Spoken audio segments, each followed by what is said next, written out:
Hello students, this is today's grammar class और ये class 6 से लेकर के 10 तक के स्टूडेंट्स को कवर करेगी। सारे 6 to 10 स्टूडेंट्स इससे बेनिफिट लेंगे इस क्लास से।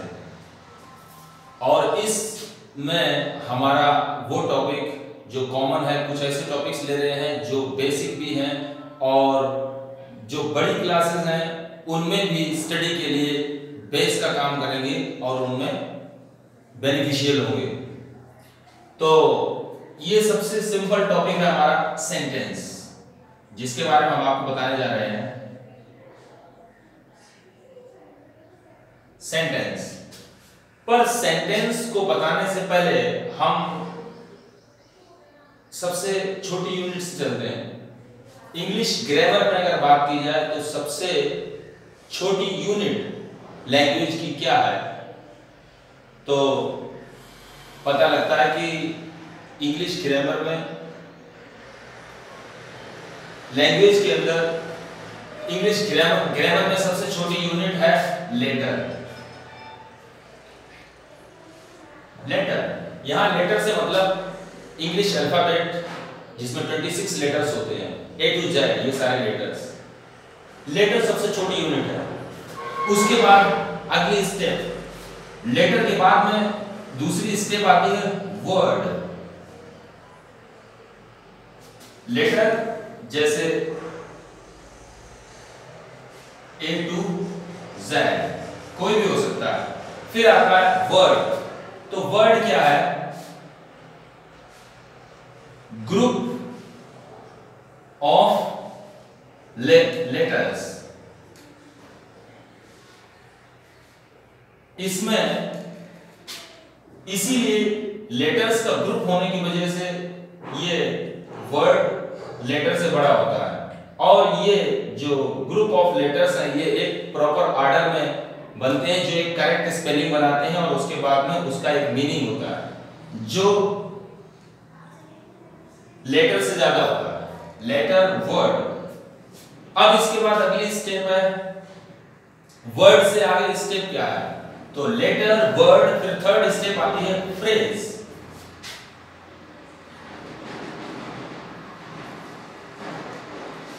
फ्रेज, फ्रेज क्या है? जैसे वर्ड ग्रुप ऑफ लेटर्स है, वैसे ही फ्रेज ग्रुप ऑफ वर्ड्स है। Group of words, group of words होने की वजह से ये वर्ड से ज्यादा मीनिंग देता है। फॉर एग्जाम्पल, अब इसमें वर्ड के कोई भी एग्जाम्पल, आपने बहुत से वर्ड्स देखे होंगे, कैट, बैट, रैट से लेकर के कुछ भी, तो वर्ड हो गया। फॉर एग्जाम्पल कैट, ये है वर्ड। अब हम बात करते हैं फ्रेज। तो फ्रेज का कोई भी एग्जांपल ले लो, जैसे group of some words. For example जैसे अंडर द रूफ, इसमें कई वर्ड्स का एक ग्रुप है अंडर द रूफ, और ये सिंगल वर्ड से ज्यादा मीनिंग देता है।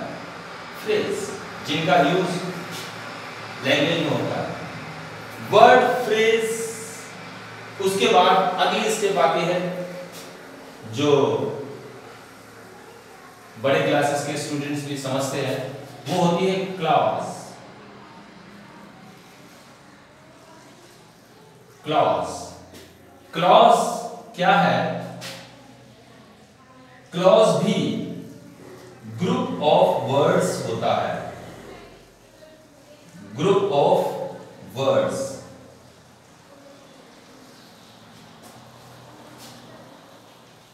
क्लॉज जो ग्रुप ऑफ वर्ड्स है उसका भी एग्जांपल हम आपको देते हैं। जैसे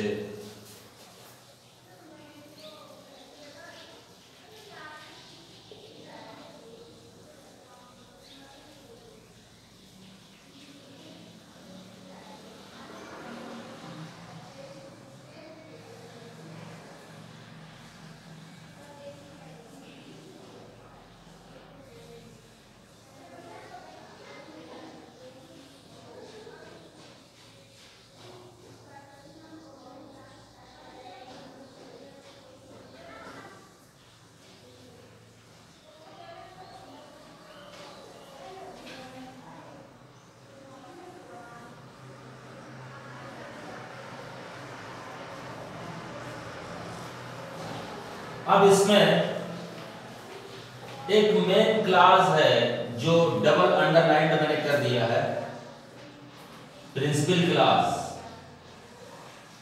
उसके अलावा एक और है, he will never be wise who sleeps till late. तो ये जो ब्रैकेट में पोर्शन है, who sleeps till late, this is a clause. ये कंप्लीट सेंटेंस का एक पार्ट बन रहा है और ये एक फ्रेज से ज्यादा मीनिंग दे रहा है। इसके बाद में लास्ट स्टेप आती है जो हम सीख रहे हैं, वो है सेंटेंस।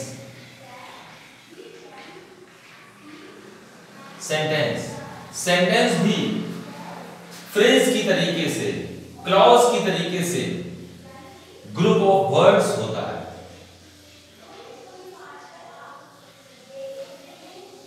Group of words.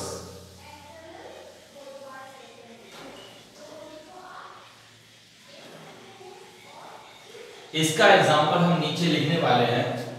अब इसमें थोड़ा क्लैरिफिकेशन मैं कर रहा हूं। फ्रेज, क्लास और सेंटेंस, इन तीनों में डिफरेंस है, पर इसमें वो चीज जो कॉमन है वो क्या है? वो है ग्रुप ऑफ वर्ड्स। फ्रेज भी मोर देन वन वर्ड्स का ग्रुप होता है। क्लास में भी यही बात है, सेंटेंस में भी यही बात है, पर ये तीनों बेसिकली डिफरेंस है। होते तो तीनों ग्रुप ऑफ वर्ड्स हैं। अब डिफरेंस क्या है?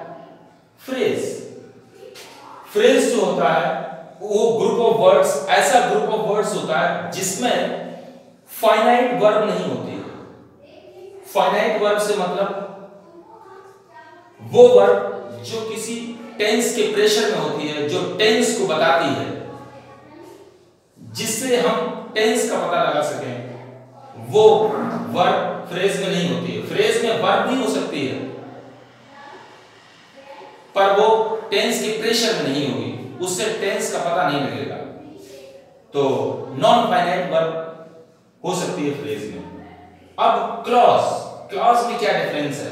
क्लॉज फ्रेज से ज्यादा मीनिंग देता है, क्योंकि क्लॉज एक ऐसा ग्रुप ऑफ वर्ड्स होता है जिसमें एक मेन वर्ब होती है और वो किसी टेंस को रिप्रेजेंट करती है।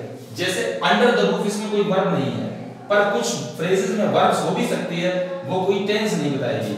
हु स्लीप्स टिल लेट, इसमें हु स्लीप्स टिल लेट, ये प्रेजेंट जो वर्ब इसमें यूज की गई, हु स्लीप्स टिल लेट में स्लीप्स, ये एक टेंस को रिप्रेजेंट करती है। ये बताती है कि ये क्लॉज प्रेजेंट टेंस में है। और पूरे sentence he will never be wise, यहां तक इसमें एक अपना अलग वर्ब भी है मेन क्लॉज में। तो इस तरीके से ये क्लॉज में एक मेन वर्ब होती है और वो टेंस बताती है। पर सबसे बड़ी चीज है, ये क्लॉज कभी भी कंप्लीट मीनिंग नहीं देता है।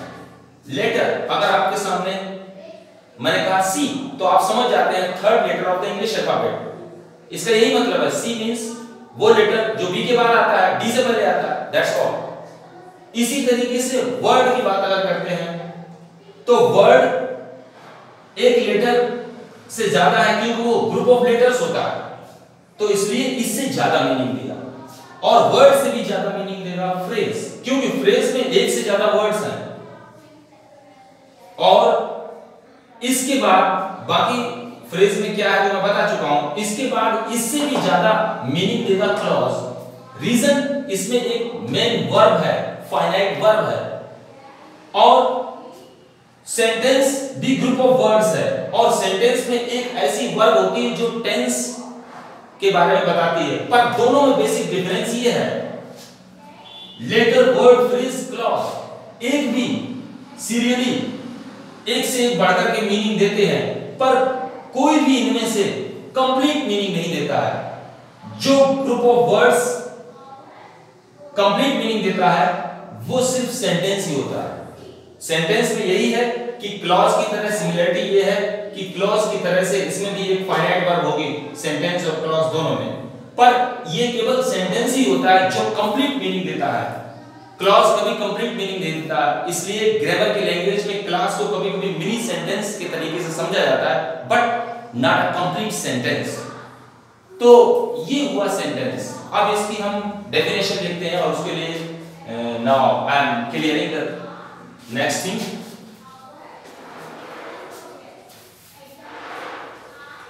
अब आते हैं हम सेंटेंस। तो सेंटेंस के बारे में एक्चुअली फिर डेफिनेशन से और भी ज्यादा क्लियर समझने की कोशिश करते हैं व्हाट इज सेंटेंस एक्चुअली। तो सेंटेंस जैसा कि आपको बता भी चुके हैं कि a group of words, very simple. तो आप जानते हैं what is the definition, a group of words. कौन सा group of words? A group of words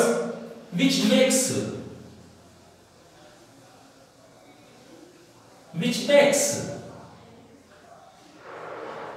जबकि ग्रुप ऑफ वर्ड्स जैसे कि phrase makes sense but not complete. A group of words जैसे कि clause makes sense more than a phrase but not complete sense.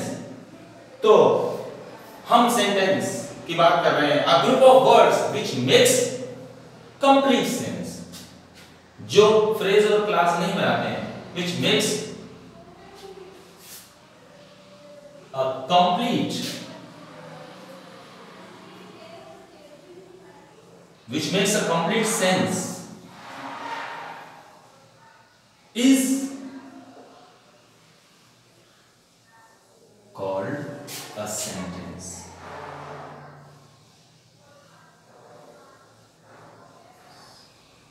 Is called a sentence. For example, as, हम phrase के example, clause के example में आपको पहले बता चुके हैं एक एग्जांपल, तो वो पूरा अगर देखा जाए तो वो भी एक सेंटेंस है, he who sleeps till late will never be wise। यहां पर for example, John is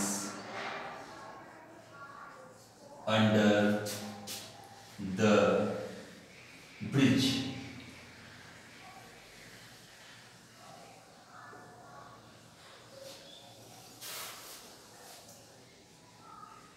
Sam is on the roof।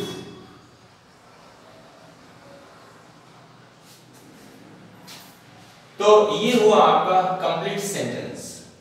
अब इसके बाद कुछ क्लासेस में सेंटेंस, फ्रेज और इनसे रिलेटेड जो भी एक्सरसाइजेस हैं वो आपको दी जाएंगी, जो आपको इजीली इसी लिंक से मिल जाएंगी। आज के लिए बस इतना ही। आप इससे जुड़े रहें, फिर आपको आगे इस टॉपिक को कंटिन्यू करेंगे तो आपको ज्यादा से ज्यादा इंफॉर्मेशन इसके बारे में मिलेगी। That's all. Thank you for listening और टेकिंग दिस क्लास।